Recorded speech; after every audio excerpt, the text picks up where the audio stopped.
Rakesh and Rajesh together bought 10 balls and 10 rackets. Rakesh और राजेश दोनों ने मिलके 10 balls and 10 rackets खरीदे. Rakesh spent 1300 and Rajesh spent 1500. ये जो हमारा टॉपिक है सिंपल, कल जो मैंने लिखा था ग्रुप में, सिंपल लॉजिकल रीजनिंग बोल सकते हो आप,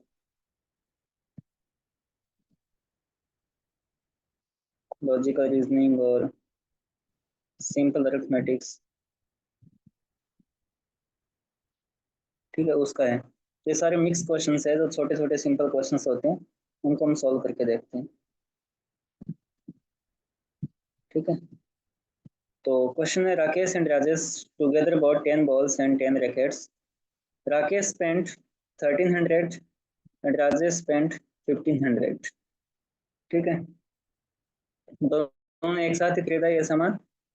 if each racket cost 3 times a ball does, then what is the price of a racket? तो अज्यूम कर लेते हैं हम, बॉल का प्राइस अज्यूम कर लो, price of ball X assume कर लो. ठीक है, तो रैकेट का क्या होगा price? Racket cost 3 times a ball does, तो प्राइस ऑफ रैकेट क्या होगा? होगा 3x. ठीक है, तो उन्होंने टोटल खरीदे थे वो 10 बॉल्स और 10 रैकेट्स थे, तो 10 बॉल का प्राइस क्या होगा? एक का x है 10x, तो 10 का 10x होगा. एक रैकेट का 3x है, तो 10 रैकेट्स का क्या होगा? 10 इंटू 30x, 3, 10 इंटू 3x. तो टोटल जो कॉस्ट है वो दोनों ने मिलकर खरीदे हैं, तो कॉस्ट टोटल कितनी हो गई? 1300 प्लस 1500. ये दोनों ने 2800 रुपये जो स्पेंड किए थे वो केवल बॉल्स और रैकेट्स खरीदने में स्पेंड किए थे. अब वो किसने कितने की उससे हमें फर्क नहीं पड़ता, हमें तो ये है कि टोटल सामान का कितना कॉस्ट उन्होंने पे किया था वो. तो क्या हुआ? 10x, 10 इंटू 3 30x, ये क्या होगा? 2800. ठीक है, 10x और 30x क्या होगा? 40x equals to 2800. एक्स की वैल्यू क्या आएगी? 70. 70. अब x तो हमारा क्या है?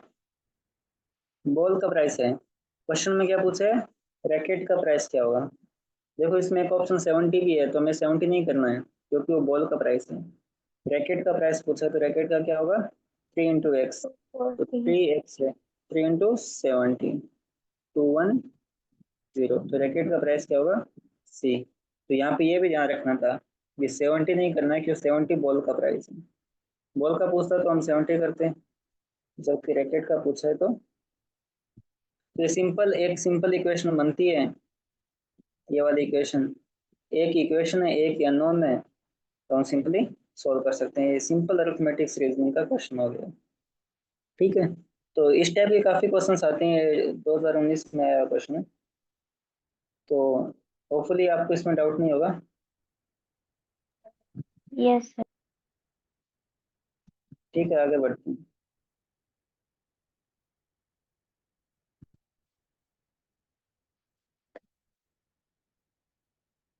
ये भी देखो, ये 2018 में आया क्वेश्चन.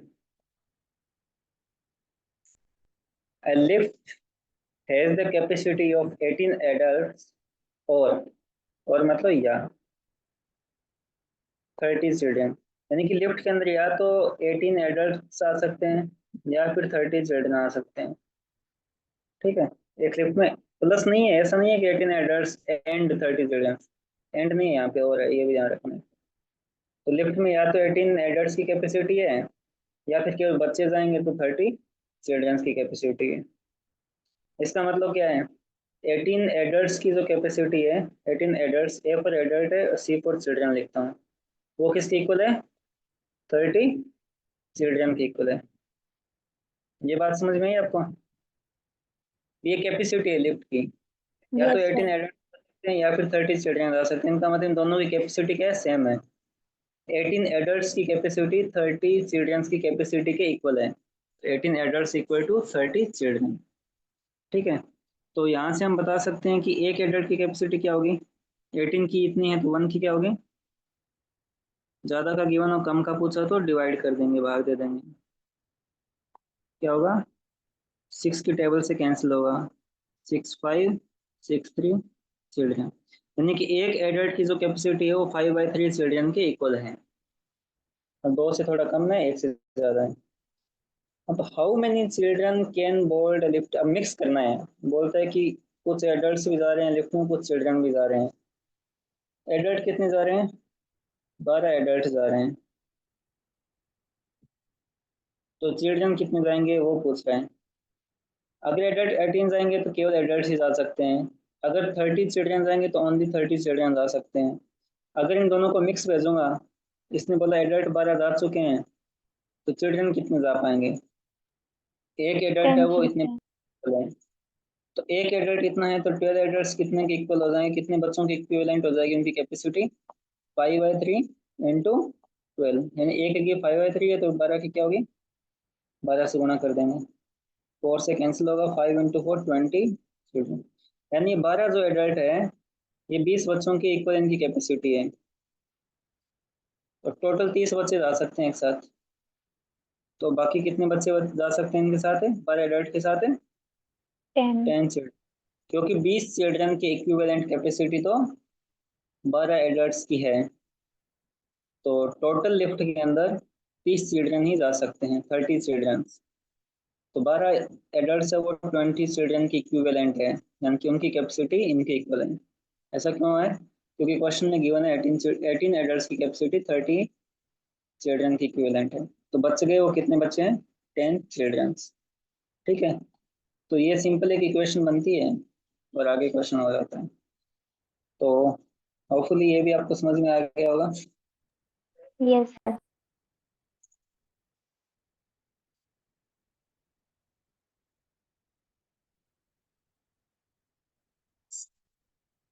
आगे बढ़ते हैं।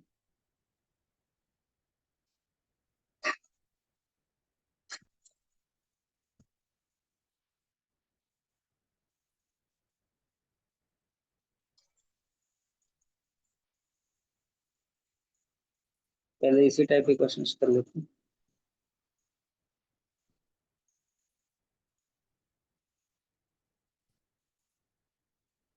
ये देखो, ये क्वेश्चन भी सिंपल अरिथमेटिक का मतलब होता है सिंपल कैलकुलेशन का सिंपल क्वेश्चन। ये 2015 में आया हुआ है। In a box of marbles, marble का कोई बॉक्स है, there are 3 less white marbles than the red ones and 5 more white marbles than the green one। 3 type की मार्बल है, वाइट, ग्रीन और red. If there are a total of 10 white marbles, white marbles कितनी है, 10 marbles हैं। देर are 3 less white marbles than the red marbles, red ones। जितनी भी red marbles है, white उनसे 3 कम है, 3 less white marbles than the red ones। तो रेड कितनी हो जाएगी फिर, 13 हो जाएगी, क्योंकि व्हाइट मार्बल्स कितनी कम है, 3 less white marbles than the red ones। तो जितनी भी रेड है उनसे व्हाइट 3 कम है, तो व्हाइट 10 है, तो रेड कितनी होगी, 13 होगी। And 5 more white marbles than the green ones। Green जितनी है उनसे व्हाइट वो 5 ज्यादा है, 5 more white marbles than the green ones। तो ग्रीन कितनी होगी, 5. व्हाइट से 5 है तो 5 होगी। तो 5 ग्रीन मार्बल्स है, व्हाइट उनसे 5 ज्यादा है, रेड 13 है, व्हाइट उनसे 3 कम है। How many marbles are there in box, total कितने मार्बल्स है। तो simple calculation, simple math, 28. 28 marbles. ठीक है, तो क्या है, सिंपल लैंग्वेज को हमें मैथमेटिकल फॉर्म में लिखना है। ठीक है, 10 व्हाइट मार्बल्स गिवन है, Yes, sir. रेड वन से वो 3 लेस है, ग्रीन वन वो 5, तो रेड वन वो 3 ज्यादा है, ग्रीन है वो 5 कम है। ठीक है, आगे बढ़ते हैं।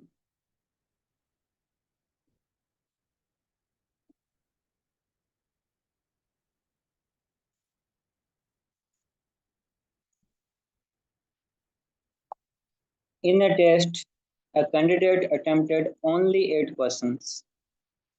एक टेस्ट था, उसमें से 8 क्वेश्चन अटेम्प्ट किए and secured 50% marks in each of the question. Each of the question यानी 8 क्वेश्चन किए हैं, हर क्वेश्चन में उसको 50% यानी आधे आधे नंबर आए हैं, जितने भी नंबर का क्वेश्चन था उसका आधा नंबर आया है। If he obtained a total of 40% in the test, test में उसको ओवरऑल कितने नंबर आ गए? 40% आ गए। And all the question in the test carried equal marks, सभी क्वेश्चंस के इक्वल मार्क्स हैं। तो how many questions were there in the test? तो अज्यूम कर लो कितने क्वेश्चन रहे होंगे। अज्यूम कर लो टोटल क्वेश्चंस आर, मान लो एक्स थे, एक्स है, ठीक है, total questions were x, x questions थे टोटल, और all questions in the test carried equal marks. तो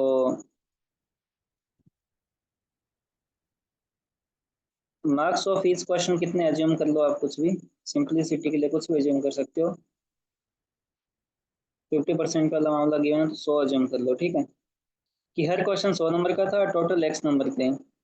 तो टोटल पेपर कितने मार्क्स का हो गया? टोटल मार्क्स कितने हो गए? एक्स पर्सन है, हर पर्सन 100 नंबर का है, तो 100 इंटू एक्स नंबर का पेपर हो गया, ठीक है, यहाँ तक Yes. समझ में आया? और if he obtain a total of 40% in test, तो जो कैंडिडेट ने ऑब्टेन किए थे मार्क्स, ऑब्टेन मार्क्स कितने हैं? 40% है। तो 100 एक्स का 40% क्या होगा? 40/100, 2 जीरो से 2 जीरो कैंसिल, 40x, यानी कि उसको 40x मार्क्स आए हैं टोटल। बट उसने कितने क्वेश्चन अटेम्प्ट किए हैं? 8 क्वेश्चंस, और हर क्वेश्चन में कितने नंबर मिले? 50% मार्क्स। 50% मार्क्स मतलब हर क्वेश्चन 100 नंबर का है, तो पर क्वेश्चन उसको कितने मार्क्स मिले हैं? पर क्वेश्चन मार्क्स कितने मिले होंगे? पर क्वेश्चन मार्क्स मिले 50, 50-50. है ना, 50-50। तो टोटल कितने मार्क्स इसको मिले होंगे? टोटल ऑब्टेन्ड मार्क्स कितने होंगे? 8 क्वेश्चन किए हैं, हर क्वेश्चन में 50 मार्क्स आए हैं, तो टोटल 8 इंटू 50, 400. 4। अब इसको 400 मार्क्स मिले हैं, और इधर ये भी ऑब्टेन्ड मार्क्स है और ये भी ऑब्टेन्ड मार्क्स है, दोनों इक्वल होंगे। ये इस लैंग्वेज से निकाला हमने 40% in the test. If he obtained a total of 40% in the test, all question carry equal marks. तो हमने ये टोटल 100x का पेपर बनाया था, उसमें से 40x उसको ऑब्टेन हुए, बट उस पर ऑब्टेन कितने हुए? 8 इंटू 50, 400, तो दोनों इक्वल होंगे। तो दोनों इक्वल होंगे तो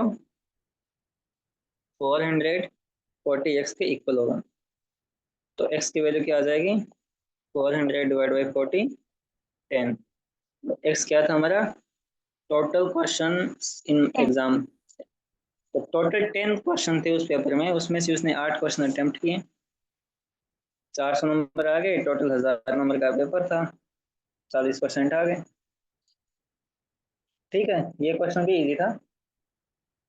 आगे बढ़े, Yes. Yes. पहले हम सेम टाइप के क्वेश्चन कर लेते हैं।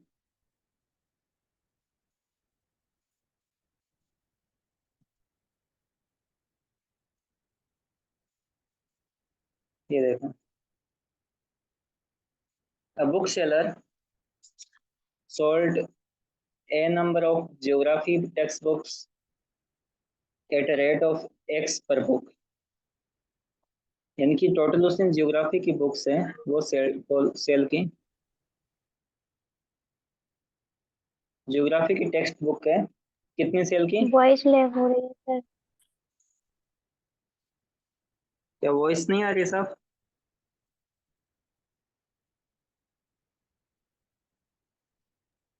यस सर, सही नहीं आ रही.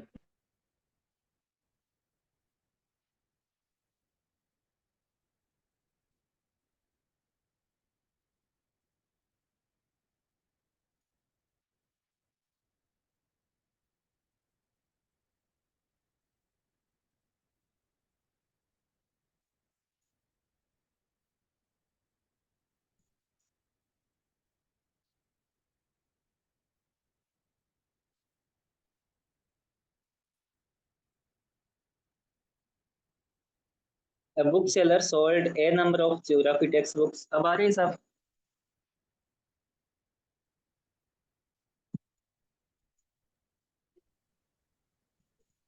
Yes sir. Eight the rate of x पर बुक। एक बुक सेलर है, वो ज्योग्राफी की टेक्स्ट बुक्स सेल करता है। टोटल बुक्स है ज्योग्राफी की, वो है ए। रेट वापस क्या है से नहीं बुक आ का? रही सर, वैसे ही आ रही। अच्छा, मैं एक बार आउट होता हूँ फिर वापस।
सर आपका माइक म्यूट है।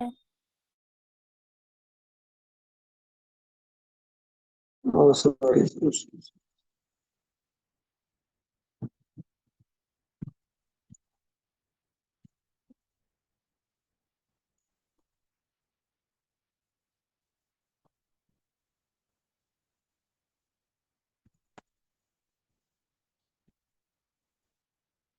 A bookseller sold a number of geography books at the rate of X per book.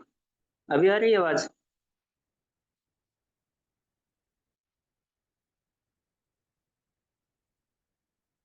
Hello? Yes sir, आ रही है। Yes sir. तो जियोग्राफी की टोटल बुक्स कितनी है? ए है। और रेट क्या है बुक्स की? एक्स है। Total A number of books है जियोग्राफी की, और रेट है एक्स है। तो सेल कितनी होगी टोटल जियोग्राफी की सेल? ए इंटू एक्स होगी। ए नंबर ऑफ बुक्स है, एक्स रेट है। तो एक किताब का रेट वैल्यू है वो ₹X गिवन है। तो ए नंबर ऑफ बुक्स की क्या होगा? ए इंटू एक्स होगा। आगे क्या है? A+2 number of history books at the rate of X+2 पर बुक। अब वो जियोग्राफी की थी, हिस्ट्री की है। कितनी बुक्स है? A+2। और इनका रेट क्या है? X+2। तो इनकी सेल कितनी हो जाएगी? मल्टीप्लाई कर देंगे A+2 को X+2 से। तो मल्टीप्लाई करो, आप कितना होगा? ऐसे आता है कि आपको मल्टीप्लिकेशन करना, एक दो ब्रैकेट गिवन हो तो पहले इस एक को यस इन सर। दोनों से मल्टीप्लाई करो, और फिर इसको इन दोनों से मल्टीप्लाई करो। तो पहले ए को करो X+2 से, ए को करो X+2 से। तो ए को एक्स से करेंगे तो क्या होगा? AX। ए को 2 से करेंगे तो 2 × ए प्लस, ये प्लस का चिन्ह है। 2 को एक्स से करेंगे तो 2x। अब इस 2 को दोनों से करो, 2 को x से करो और 2 को 2 से करो, तो क्या होगा? 4। ये होगा हिस्ट्री की बुक्स का सेल। और मैथमेटिक्स की बुक्स है, वो कितनी बुक्स है? A-2। और रेट क्या है इस बुक की? X-2। तो यहाँ पे सेल कितनी होगी मैथ की? A-2 को मल्टीप्लाई करना है आपको X-2 से। सेम वही करना है। ए को इन दोनों से करो पहले, और फिर माइनस, और फिर 2 को इन दोनों से करो। तो ए को मैं एक्स से करूंगा तो ए एक्स आएगा, ए को -2 से करूंगा इस -2 से, तो -2 ए आएगा। फिर इस -2 को एक्स के साथ करूंगा तो -2 एक्स आएगा। फिर -2 को -2 से करूंगा तो माइनस माइनस प्लस हो जाएगा मल्टीप्लीकेशन में, और 4 आ जाएगा। ठीक है, ये समझ में आया आपको? ऐसे यस। गुणा किया मैंने a-2 को किसके साथ किया है, x-2 के साथ। क्या हो रहा है आज? तो पहले a को करो इसके साथ, a को x के साथ करो पहले, a x आएगा। फिर a को -2 के साथ करो तो माइनस का 2a आ जाएगा। अब a का काम हो गया। अब इसको करो -2 को किसके साथ, वापिस इस पूरे के साथ। तो -2 को x के साथ करूंगा तो -2x आएगा। -2 को -2 के साथ करूंगा तो माइनस माइनस प्लस हो जाएगा गुणा में, 2 को 2 से कर दो 4 हो जाएगा। तो ये ax -2a -2x प्लस 4, ऐसा ही हमने यहाँ पे किया था। यहाँ पे प्लस का साइन था तो वो दिक्कत नहीं हुई, प्लस का प्लस ही होता है। अब इसने पूछा है टोटल सेल कितनी है, तो ये ज्योग्राफी की सेल थी, ये हिस्ट्री की सेल है, और ये मैथमेटिक्स की सेल है। टोटल मतलब तीनों को जोड़ना है, तो टोटल सेल अपनी हो जाएगी, तीनों को जोड़ दो। ये ax है, प्लस, प्लस क्योंकि ये जोड़ना है, हिस्ट्री वाला जोड़ दो, ax plus 2a plus 2x plus 4। और अब ये मैथमेटिक्स वाला भी ऐड कर दो, ax -2a -2x प्लस 4। अब देखो ax ax ax तीनों प्लस क्या है, तो 3a x हो जाएंगे। 2a ये प्लस का है और ये 2a माइनस का है, तो ये दोनों कट जाएंगे, प्लस माइनस 0 हो जाएगा। ये 2x प्लस का है, ये 2x माइनस का है, तो ये भी कट जाएगा, 0 हो जाएगा। ये 4 प्लस का है, ये भी 4 प्लस का है, तो दोनों जुड़ जाएंगे तो 8 हो जाएगा। टोटल सेल कितनी आ जाएगी, 3ax प्लस 8 आ जाएगी। ये क्वेश्चन समझ में आया? क्वेश्चन इजी है, इसमें बस a प्लस 2x और ये सब गिवन हो गया। सिंपल नंबर होता आपके पास 5 6 7 8 तो आप जल्दी कर लेते हैं। तो ये सिंपल मल्टीप्लिकेशन और एडिशन का क्वेश्चन है, वेरिएबल्स यूज कर लिए इन्होंने कांस्टेंट की जगह। तो कंसेप्ट तो वही है, नंबर ऑफ बुक्स गिवन है, रेट गिवन है, तो टोटल सेल आप निकाल सकते हो। तीनों टाइप की बुक्स के अलग अलग हैं। बस आपको यहाँ पे क्या ध्यान रखना है, ये ब्रैकेट के अंदर होता है, उसको मल्टीप्लाई कैसे करते हैं वो ध्यान रखना है। उसको ध्यान रखते टाइम आपको साइन का भी ध्यान रखना है, ये साइन को साथ लेके चलना है। ठीक है, अब सिंपल ऐसे a प्लस बी को a माइनस बी के साथ मल्टीप्लाई करते हो तो कैसे करते हो आप, ये आपको आना चाहिए। पहले इस a को इस पूरे के साथ करना है, और फिर क्या करना है, इस प्लस बी को इस पूरे के साथ करना है। तो एक एक के साथ करना होता है, पहले a को इनके साथ करो, a को a से करूंगा तो a स्क्वायर हो जाएगा, a इंटू a को माइनस बी से करूंगा तो माइनस a भी हो जाएगा। अब a का काम हो गया, अब b का बचा है। अब b को इन दोनों के साथ करो, प्लस b को a के साथ करूंगा तो प्लस a भी हो जाएगा। तो प्लस बी को माइनस बी के साथ करूंगा तो प्लस और माइनस माइनस होता है, और बी को बी से करूंगा तो बी स्क्वायर हो जाएगा। ठीक है, तो ये आपको आना चाहिए। अगर ये आता है तो फिर आप ये लिख पाओगे, ये भी लिख पाओगे। और फिर तो सिंपल तीनों को जोड़ना है, प्लस साइन वाले जुड़ जाएंगे, माइनस वाले प्लस माइनस होगा तो घट जाएगा। ठीक है, तो इसमें कोई डाउट, किसी को यहाँ पे दिक्कत आ रही हो इसमें?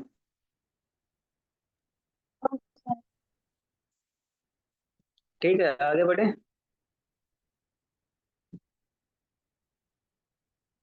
चलो आगे बढ़ते हैं।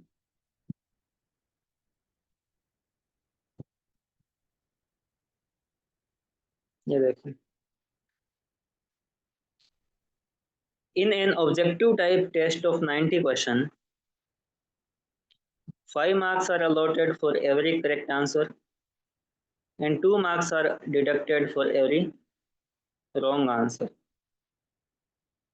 ठीक है, अगर आप क्वेश्चन सही करोगे तो आपको 5 मार्क्स मिलेंगे, और क्वेश्चन गलत होगा तो 2 मार्क्स डिडक्ट हो जाएंगे।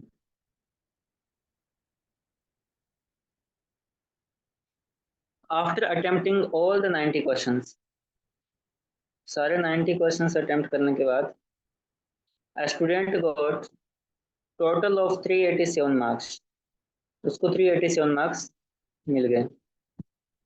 What is the number of incorrect responses, हमसे ये पूछा है कि इनकरेक्ट रिस्पॉन्स क्या होगा। ठीक है, अब हमारे पास गिवन क्या है, टोटल क्वेश्चंस गिवन है, कितने हैं 90। हमें करेक्ट और इनकरेक्ट क्या है वो बताना है। अज्यूम कर लो आप, क्या अज्यूम करोगे, करेक्ट क्वेश्चन कितने हैं, एक्स है, और करेक्ट क्वेश्चन है, सॉरी करेक्ट आंसर, और इनकरेक्ट आंसर कितने, इनकरेक्ट आंसर कितने, 90 माइनस 90 माइनस एक्स लिख लो या वाई लिख लो, एक ही बात है, 90 माइनस एक्स लिख लो। एक बार वाई लिखो आप, आगे थोड़ा कुछ लोगों को समझ में नहीं आएगा तो उनको दिक्कत होगी। टोटल क्वेश्चन 90 है, करेक्ट एक्स है तो इनकरेक्ट वाई, तो टोटल कैसे लिख सकता हूँ मैं, एक्स प्लस वाई दोनों क्या है 90 है। आप 90 माइनस एक्स भी लिख सकते हो, वो तो और भी अच्छी बात है, स्टेप कम हो जाएगी, बट बेसिक से कुछ लोगों को ना समझ में आए तो आप वाई एज्यूम कर लेना। टोटल क्वेश्चन 90 है तो उसमें से कुछ एक सही है कुछ गलत है, तो इसका मतलब दोनों का सम क्या है 90। यहाँ से वाई क्या आएगा 90 माइनस एक्स आएगा। अब मार्क्स की कैलकुलेशन करते हैं, उसको 387 मार्क्स आए, उसने टोटल 90 के 90 क्वेश्चन अटेम्प्ट किए हैं। मान लो उसने एक्स सही किए हैं, तो सही किए है उसको कितने नंबर मिले होंगे, एक क्वेश्चन सही कितने नंबर का है, 5 marks are allotted for every correct answer. तो उसने एक्स करेक्ट किए हैं तो कितने मार्क्स मिलेंगे, 5 × एक्स। ठीक है, and 2 marks are deducted, deducted मतलब माइनस हो गए, वाई क्वेश्चन गलत किए हैं, फॉर एवरी रॉन्ग आंसर के लिए कितने मार्क्स कटेंगे, 2 मार्क्स कटेंगे, तो वाई क्वेश्चन के लिए कितने मार्क्स कट जाएंगे, 2y कट जाएंगे। ठीक है, 5x तो सही क्वेश्चन होने पे उसको नंबर मिल गए, एक्स क्वेश्चन सही हुए थे, एक क्वेश्चन के 5 मार्क्स, तो 5x हो गए। माइनस क्यों किया है, क्योंकि ये डिडक्ट हो रहे हैं, जो रॉन्ग क्वेश्चन किए उनकी वजह से, डिडक्ट मतलब माइनस हो रहे हैं। कितने माइनस होंगे, वाई क्वेश्चन गलत है, वाई आंसर गलत है, और 2 मार्क्स एक आंसर का गलत का कटता है, तो 2y कट गया। अब टोटल नंबर कितने आएंगे, उसको जितने सही हुए उसके उसके मार्क्स, गलत हुए उसमें से घटाव होगा, और टोटल कितने आए हैं 387। तो दो इक्वेशन है, दो अननोन है, और आप इसको 90 माइनस एक्स मानते हो तो एक अननोन होता है, एक इक्वेशन होता है। ठीक है, अब या तो आप यहाँ से y की वैल्यू इसमें रख दो, या फिर सिंपल इक्वेशन सॉल्व करते हैं वैसे कर लो। तो y की वैल्यू तो हमें निकालनी है, तो मैं x की वैल्यू रख देता हूँ, क्योंकि इनकरेक्ट तो पूछा ही है, तो मुझे x को हटाना है यहाँ से। x की वैल्यू क्या होगी यहाँ से 90 माइनस, वाई। x की वैल्यू क्या होगी, इक्वल की साइड में 90 था ही, प्लस का y इस साइड में जाके क्या होगा माइनस का y। अब ये वैल्यू मैं इसमें रख देता हूँ, तो ये वैल्यू इसमें रखूंगा तो देखो 5 तो है ही, इंटू एक्स की जगह क्या लिखूंगा 90 माइनस वाई, क्योंकि मैं एक्स को हटा रहा हूँ, क्योंकि एक्स तो क्या है करेक्ट आंसर, इसने क्या पूछा है इनकरेक्ट रिस्पॉन्स। माइनस का माइनस 2y इक्वल्स टू 387। ठीक है, ये सेम वही है, 5 को 90 से मल्टीप्लाई करो 450, 5 को y से करो माइनस का 5y minus 2y equals to 387। 450, ये माइनस का 5y, ये माइनस का 2y, तो माइनस का 5 माइनस का 2 क्या होगा माइनस का 7y इक्वल्स टू 387, बराबर क्या होगा 7y को आप इस साइड में ले आओ तो ये प्लस का हो जाएगा 7y, 387 को उधर ले जाओ तो माइनस का हो जाएगा 450 माइनस 387, कितना बचता है ये 3 63। 63 इक्वल टू 7y। तो y की वैल्यू क्या आ जाएगी, 63 डिवाइड बाई 7, 9 आ जाएगी। ठीक है, तो उसके 9 क्वेश्चंस गलत थे। 9। ठीक है, तो 9 हमारा आंसर आ जाएगा। तो इसमें किसी को डाउट? सिंपल इक्वेशन बनती है और उस इक्वेशन को सॉल्व करना है। इक्वेशन कैसे बनाओगे, लैंग्वेज को ध्यान से पढ़ के, कहाँ पे माइनस लगाना है, कहाँ पे प्लस लगाना है। रिडक्शन है तो माइनस हो जाएगा, तो बीच में माइनस लगाया। ठीक है, इसमें किसी को डाउट?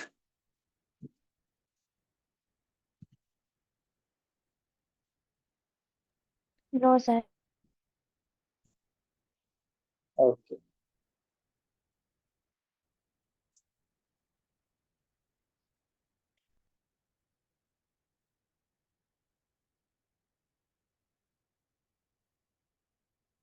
सेम ऐसा क्वेश्चन भी देखो। अनीता, इसका थोड़ा फॉन्ट सही नहीं है। Anita's mathematics test had 70 problems carrying equal marks। 70 problems है, सबके इक्वल मार्क्स हैं। 10 है अरिथमेटिक्स की, 30 अलजेब्रा की और 30 ज्योमेट्री की। 10 है अरिथमेटिक्स की, 30 अलजेब्रा और 30 ज्योमेट्री। इक्वल मार्क्स है तो आप मान लो हर क्वेश्चन एक नंबर का, ऐसे अजेंड कर लो। 70 मार्क्स का पेपर है, 10 अरिथमेटिक का, 30 अलजेब्रा और 30 geometry. Although she answered 70% of arithmetic. 70% of arithmetic का क्या मतलब है? 10th है, 10 का 70% हमने परसेंटेज वाली क्लासेस पे रखी है। 10 का 70% क्या होगा, 7। 10 इंटू 70/100, तो 7 क्वेश्चन, तो 7 आंसर तो उसने अरिथमेटिक के किए हैं। और 40% ऑफ एल्जेब्रा, एल्जेब्रा के 40% किए हैं। तो 30 क्वेश्चन थे टोटल, 30 का 40% कितना होगा, 30 इंटू 40/100, 3 इंटू 4 क्या होगा, 12। 12 मार्क्स उसने एल्जेब्रा के किए हैं। और 60% of the geometry problem correctly, 60% किए हैं जियोमेट्री के। टोटल क्वेश्चन 30 थे, 30 के 60% किए हैं,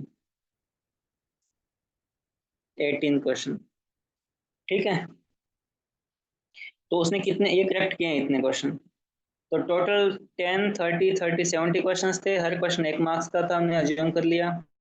उसमें से उसने 7 अरिथमेटिक के किए हैं, 12 एल्जेब्रा के किए हैं और 18 ज्योमेट्री के किए हैं। तो टोटल कितने किए हैं, टोटल कितने क्वेश्चन करेक्ट किए हैं, 18 प्लस 12 कितना होगा, 30 और 37। 37 क्वेश्चन उसने सही किए हैं। एक क्वेश्चन 1 नंबर का है, इसका 37 मार्क्स उसको आए हैं।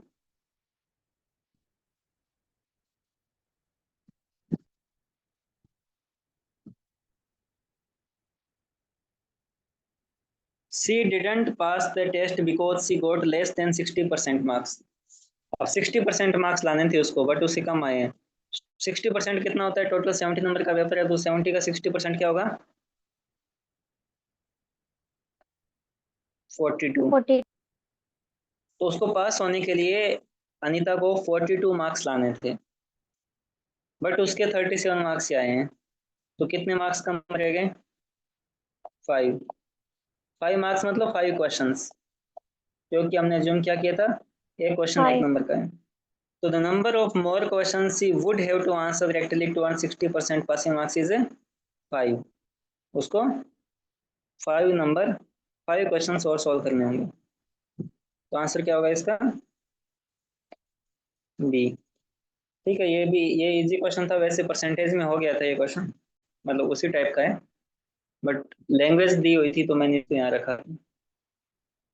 ठीक है, ये क्वेश्चन सबको समझ में आया? Yes sir. ठीक है, उसके अलावा ये भी देख, 2013 में आया question. A sum of 700 rupees has to be used to give 7 cash prizes. 7 cash prize देने हैं हमें और टोटल अमाउंट हमारे पास 700 रुपीज है. To the students of a school for their overall academic performance. If each price is 20 rupees less than its preceding price. preceding price मतलब पिछले बच्चे के जितने जितने दिए हैं, मतलब फर्स्ट टॉपर को जितने मार्क्स जितने रुपीस दिए हैं, सेकंड के उससे 20 कम होंगे, थर्ड के उससे भी 20 कम होंगे, फोर्थ के उससे 20 कम होंगे, इस टाइप से. ठीक है. सक्सीडिंग होता तो नेक्स्ट होता, प्रेसिडिंग मतलब पिछला. What is the least value of the price, यानी सबसे कम प्राइस कितने रुपए का मिला होगा. तो आप अज्यूम कर लो कि हाईएस्ट प्राइस दिए थे वो ₹X गिवन होंगे फर्स्ट स्टूडेंट के, और तो सेकंड को कितने होंगे X-20, यानी कि उससे 20 कम होंगे. If each price is ₹20 less than it's preceding price, इसका मतलब उसके पिछले से 20 कम. थर्ड के क्या होंगे, इससे भी 20 कम होंगे, तो X-40 हो जाएंगे. यानी X-20 से और 20 कम कर लो, 20 और घटा दो तो X-40. नेक्स्ट के X-60, X-80, X-100, 1 2 3 4 5 6, X-120. इस फॉर्मेट में इनको सातों बच्चों को रुपीज मिलेंगे.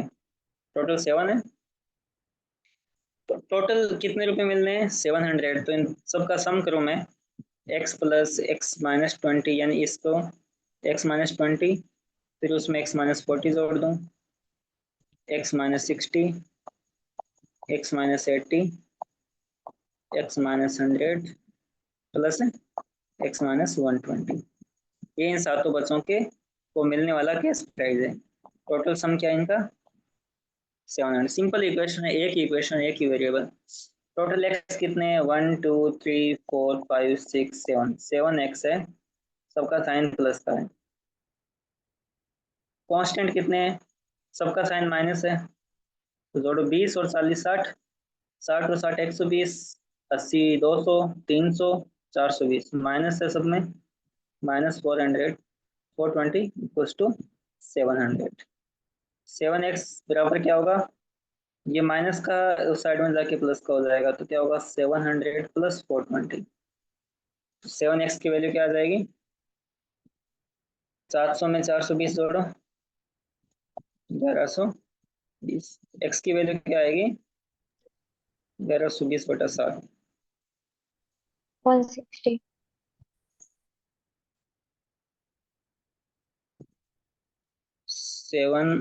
160 ना, 160. तो x हमने क्या ज्यूम किया था, ये सबसे ज्यादा Yes. वाला. और इसने पूछा लीस्ट वैल्यू, लीस्ट कौन सा होगा सबसे कम वाला. तो X-120, यानी कि 160 में से 120 को घटाएंगे तो क्या आएगा 40.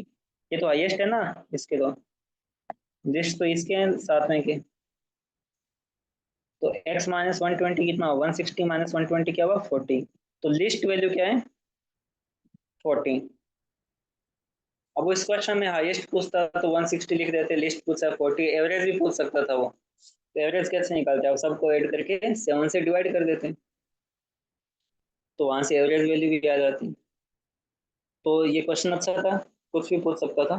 थोड़ा ध्यान रखना था क्या है, मतलब क्वेश्चन की लैंग्वेज क्या है, उसको इक्वेशन की फॉर्मेट में लिखना है. सिंपल इक्वेशन बनती है, सिंगल वेरिएबल इक्वेशन है, एक ही इक्वेशन है, तो आप एक्स की वैल्यू निकाल सकते हो. एक्स हमने यहाँ पे हाईएस्ट को ज्यूम किया है, फिर X-20 -40 -60 बाकी बच्चों के लिस्ट पूछा है, तो लिस्ट क्या होगा X-120.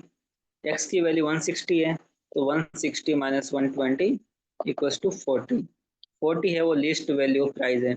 सबसे कम जो पैसे मिले हैं बच्चे को 40 मिले हैं, और सबसे हाईएस्ट वो 160 मिले हैं, बाकियों को इनके मिड में मिले हैं. ठीक है. इनका एवरेज पूछता तो एवरेज सिंपल है ना, 7 टोटल नंबर है, ओड है तो ओड में हमेशा मिड वाला एवरेज होता है, तो मिड कौन सा है चौथे वाला बच्चा है वो एवरेज होता है. X-160 क्या हो गया 160 माइनस 60 यानी 100 है, इसका एवरेज क्या था 100 रुपये एवरेज आता. 700 में 7 बच्चे हैं तो 100 वैसे ही एवरेज आएगा. ठीक है. ये क्वेश्चन आया आपको समझ में. Yes. ठीक है.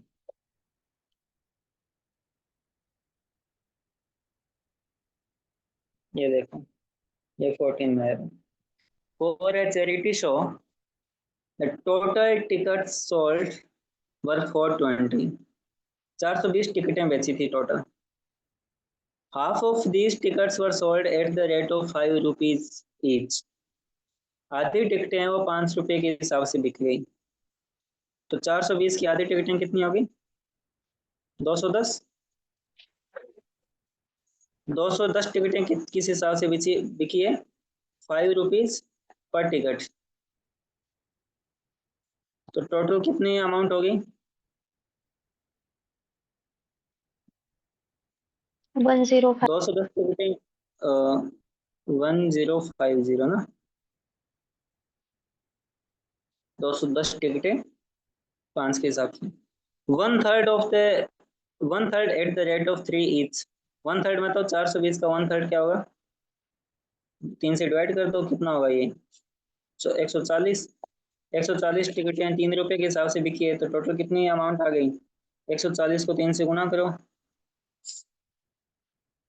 420 की आ गई। उसके अलावा क्या है? And the rest for 2 rupees each. कितनी बच गई हुई अभी तक? कितनी बिक रही है? 0, 5, 350 टिकटें बिक चुकी है, तो बाकी कितनी बची? रेस्ट कितनी है? टोटल 420 है, उसमें से 350 बिक चुकी है, रेस्ट है वो 70। 70। 70 किस रेट से बिकनी है? 2 रुपए से। तो टोटल 140 की। अब total amount receive, total amount कितनी होगी? सिंपल ऐड करना है। 1000 ये कितना होगा? 0, 4 to 6 और 5 11, 4 1 5 और 6 1, 1610 रुपीज की। ठीक है, सिंपल क्वेश्चन था। मैथ सिंपल जोड़ घटा वाला क्वेश्चन। ठीक है, ये तो समझ में आ ही गया होगा। देख रहेंगे, ये 22 में है, रिसेंट का क्वेश्चन आया हुआ है। इजी क्वेश्चन आते हैं हर साल, पर थोड़ा ध्यान से रखना होता है। On one side of 1.01 kilometre long road 101 plants are planted at equal distance from each other. Road के एक साइड में, जिसकी लंबाई भी रोड की गिवन है 1.01 किलोमीटर। मीटर में लिखूंगा तो कितना होगा? 1000 से मल्टीप्लाई करना होगा। 1 किलोमीटर में कितने मीटर होते हैं? 1000 मीटर। तो 1.01 को 1000 से मल्टीप्लाई करो, कितना होगा? 1010। 10। 1010 मीटर की डिस्टेंस पे, 1010 मीटर लॉन्ग रोड पे 101 प्लांट्स लगाए हैं, वो भी इक्वल डिस्टेंस पे। तो आप मेरे को बताओ, अगर मैं 3 पौधे लगाता हूँ, मान लो एक यहाँ लगाया, एक यहाँ लगाया, एक यहाँ, तो इनके बीच में कितनी डिस्टेंसेज होगी? कितना गैप होगा? 2 का ना, 1 और 2। हर ऑड नंबर के बीच में इवन का गैप मिलता है। अगर मैं 101 प्लांट्स लगाऊं, जैसे एक यहाँ लगाया, 2, 3, 4, 5 एंड सो ऑन, 101वां प्लांट लगाया, तो बीच में कितने गैप्स हैं? ये कितने गैप्स है बीच में? ये ये कितने गैप है? कितने गैप बनेंगे ऐसे? जैसे 3 के बीच में 2 गैप बनते हैं, ऑड नंबर के बीच में इवन गैप बनता है, तो 101 के बीच में कितने गैप बनेंगे? 99। 99। नहीं नहीं, 101 के बीच में 100 बनेंगे ना, एक कम बनेगा। तो यस सर। 3 के बीच में 2 बनते हैं, 4 के बीच में 3 बनते हैं, तो 5 होगा, 4 बन जाएंगे, 1 2 3 4। तो वैसे ही 101 के बीच में कितने गैप बन जाएंगे? 100 गैप बनेंगे पूरे। 101 प्लांट्स लगाए हैं, तो 100 गैप है बीच में। फर्स्ट और लास्ट के बीच में गैप नहीं, क्योंकि वो ऐसे रोटेशन में नहीं आ रहा। सर्किल होता तो फिर वो बन जाते। यहाँ पे सीधी लाइन है, एक रोड की साइड में, तो रोड तो ऐसे ही सीधी होगी। तो टोटल 101 प्लांट्स लगाए हैं, तो उनके बीच में 100 गैप है। ठीक है, तो ये हर गैप कितने कितनी लेंथ का है?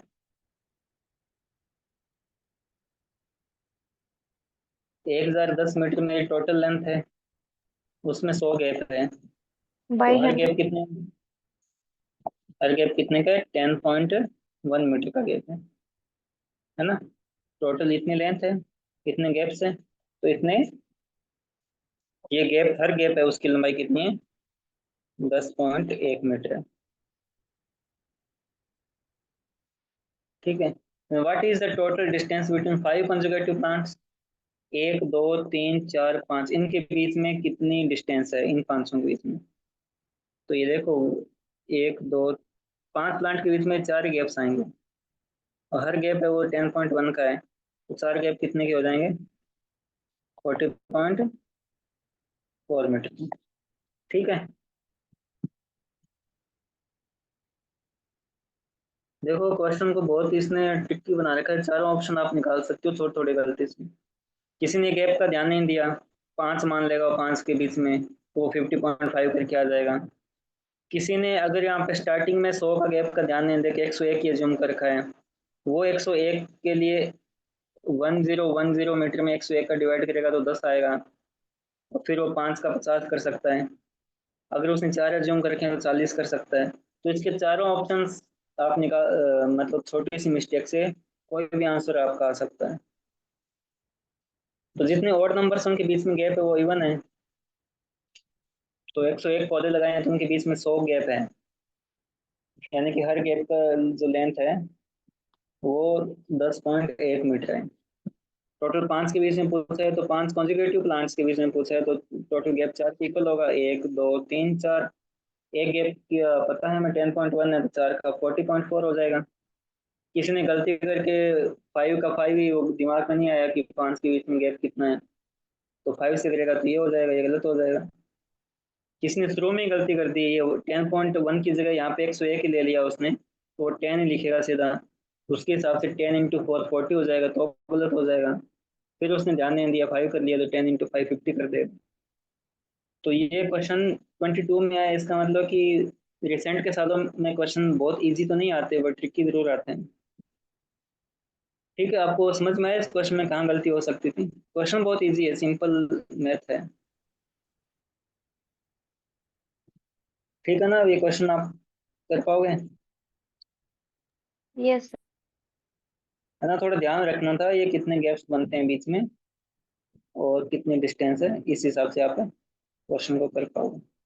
ठीक है, अगला क्वेश्चन करते हैं। ये थोड़ा इजी है, चलो।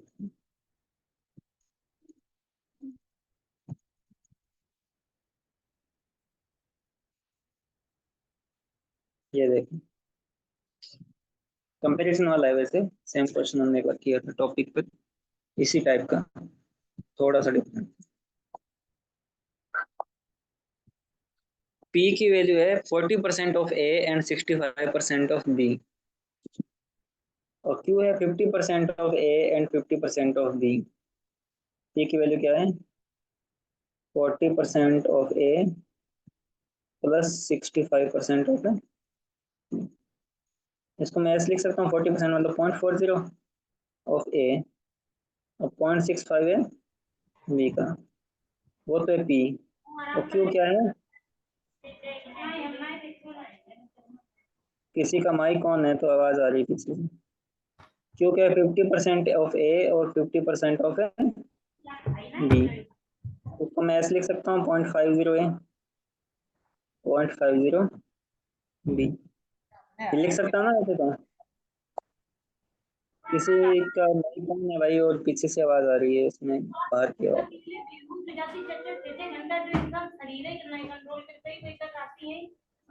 वो अपने माइक को ऑफ कर लो प्लीज।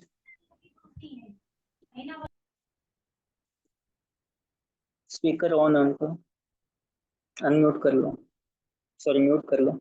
फिर ए इज ग्रेटर देन बी, पूरे कंडीशन में क्या है? ए बी से बड़ा है। अब आप इस कॉन्टेक्स्ट में आपको बताना है कि पी क्यू से बड़ा है या क्यू पी से बड़ा है या पी क्यू के इक्वल है, वो आपको बताना है। या फिर चौथा ऑप्शन क्या है? None of the above can not be concluded with certainty. आपको ये तो बता दिया ए पी से बड़ा है, ए बी से बड़ा है, ए बी से बड़ा है तो कैसे पता लगाऊं इसमें मैं? इसमें तो ए का 40% ही है, इसमें 50% ए का। तो आप सिंपली देखो तो आपको लगेगा कि ए बड़ा है, तो ए का ज्यादा रेशियो यहाँ पे है। आपको ये लग रहा होगा कि ए बड़ा है, ए का ज्यादा यहाँ पे है 50%, और यहाँ पे ए कम है 40% है। तो जिसके पास ए ज़्यादा होगा वही नंबर बड़ा हो जाएगा। बट हमें ये नहीं पता ए बी से कितना बड़ा है। क्या पता वो ए बी से थोड़ा सा ही बड़ा हो, कि 65% बी है, वो 40% ए से ज़्यादा हो जाए, तो पी बड़ा हो जाएगा, क्यू छोटा हो जाएगा, है ना। सिंपली हम पता लगाएं कि ए बी से बड़ा है, तो बड़ा ही संख्या तो ए इसके पास 50% है, यहाँ पे 40% है, तो क्यू इसके हिसाब से बड़ा होना चाहिए। बट हमें एग्जैक्टली ये नहीं पता कि ए बी से कितना बड़ा है। क्या पता ए बी से कोई एक आध नंबर का फर्क हो, तो 65% बी भी बड़ा हो सकता है, क्योंकि परसेंटेज बहुत ज़्यादा है, 65% है। ठीक है, तो हम सर्टेनिटी के साथ कुछ नहीं कह सकते। सिंपलिसिटी के लिए क्या कर सकते हो आप एग्जाम में, आप अज्यूम कर सकते हो कि मान लो एक केस अज्यूम करो जहाँ पे ए की वैल्यू 100 अज्यूम करो, और बी की वैल्यू उसके एकदम क्लोज अज्यूम करो 90। क्योंकि हमें ये नहीं पता, ये पता है ए बी से बड़ा है, बट ये नहीं श्योर कि ए बी से कितना बड़ा है, तो मैं उसके एकदम क्लोज ले रहा हूँ। ठीक है, बी के क्लोज नंबर ले रहा हूँ। अब आप पी लिखो, ए की जगह 100 लिखो, तो 0.4 को मैं 100 से मल्टीप्लाई करूंगा तो क्या आएगा, 40। और 0.65 को 90 से करूंगा तो क्या आएगा,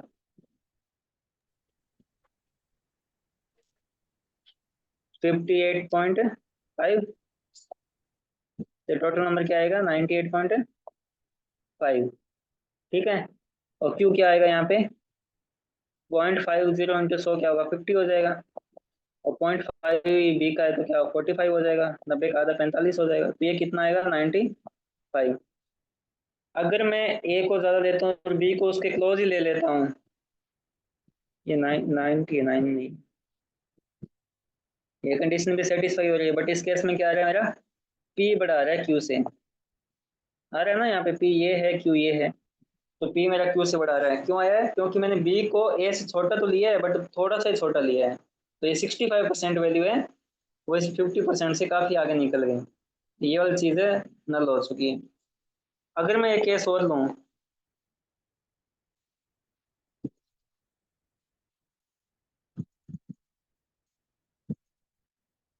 अगर मैं एक केस और लूँ, केस आप 2 लेके देखो, जिसमें आप ए तो चलो 100 मान लो, और बी को बहुत छोटा लेके देखो, 40 के आसपास लेके देखो। ठीक है, ए बी से अभी भी बड़ा है, पर अब ए बी से बहुत ज़्यादा बड़ा है। अब इस केस में क्या होगा, इस केस में पी की वैल्यू कितनी आएगी, 0.4 इंटू 100 कितना होगा, 40।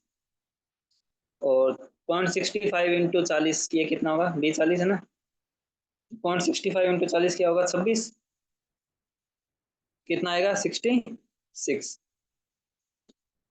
क्यू की वैल्यू क्या आएगी, 0.5 इंटू ए मतलब 100, तो ये होगा 50। 0.50 इंटू बी ये 20 होगा, तो ये क्या आएगा, 70। इस केस में क्या होगा, क्यू बड़ा हो जाएगा पी से। यहाँ पे पी बड़ा था क्यू से, यहाँ पे क्यू बड़ा है पी से। इसका मतलब क्या हुआ, कि मैं सर्टेनिटी के साथ कुछ नहीं कह सकता पी बड़ा है क्यू बड़ा है पी इक्वल है। ए बी से इस केस में भी बड़ा है, ए बी से इस केस में भी बड़ा है। बट वो कब मैं सर्टेनिटी के साथ बता सकता हूँ कि ए बी से कितना बड़ा है। यहाँ पे मैंने ए को बी से थोड़ा सा बड़ा लिया है, तो मेरा पी ज़्यादा आ गया। यहाँ पे मैंने ए को बी से बहुत ज़्यादा बड़ा ले लिया, 40 और 100 का ले लिया, तो मेरा क्यू बड़ा हो गया। तो डिपेंड करता है कि 40% और 65% की कौन से नंबर के हैं। ठीक है, अब ये क्वेश्चन समझ में आया आपको, none of the above can not be concluded with certainty. ऐसे इक्वल का केस भी यस हो सर। सकता है, आप इक्वल का केस भी ले सकते हो, कोई एक कंडीशन ऐसी भी होगी जहाँ पे इक्वल आएगा। तो ये अल्टीमेट आंसर है कि आप सर्टेनिटी के साथ कुछ नहीं कह सकते। एग्जाम में ऐसा क्वेश्चन आए, आपको ना समझ में आए, तो आप डेफिनेटली ये वैल्यू रख के देख लेना। ए को बी से बड़ा रखना, बट एक बार एकदम क्लोज रखना, एक बार थोड़ा ज़्यादा दूर रखना, तो आप समझ पाओगे कि पी और क्यू की वैल्यू एकदम ऑपोजिट हो जाती है। क्योंकि ये 65% भी काफ़ी बड़ी वैल्यू है। केवल ए के बेसिस पे देखूं तो 50% ए ज़्यादा है, क्यू ज़्यादा होना चाहिए, बट ए कितना बड़ा है उस पर डिपेंड करता है। अगर ए थोड़ा ही छोटा है, थोड़ा ही ज़्यादा बड़ा है, तो फिर ये वैल्यू ज़्यादा हो जाएगी, फिर पी आपका बड़ा आ जाएगा, जैसे इस केस में आया था। ठीक है। ए बहुत बड़ा है तो ऑब्वियस सी बात है, 50% है, वो 40% से हमेशा ज़्यादा होगा, तो क्यों ज़्यादा आएगा। मतलब ये एग्जाम्पल नहीं लेते हो आप तो भी आप सिंपली देख सकते हो, बट समझ में ना आया तो आपको ऐसे एग्जाम्पल ले लेने एग्जाम। ठीक है। इस टाइप के काफ़ी क्वेश्चंस और भी है, मतलब सिंपल मैथ के, सिंपल लॉजिक रीजनिंग के, तो वो हम बाकी कल करते हैं। आज की क्लास को ये एंड करते हैं। ऐसे काफ़ी क्वेश्चंस बच गए हैं इसमें भी, छोटे छोटे। ठीक है।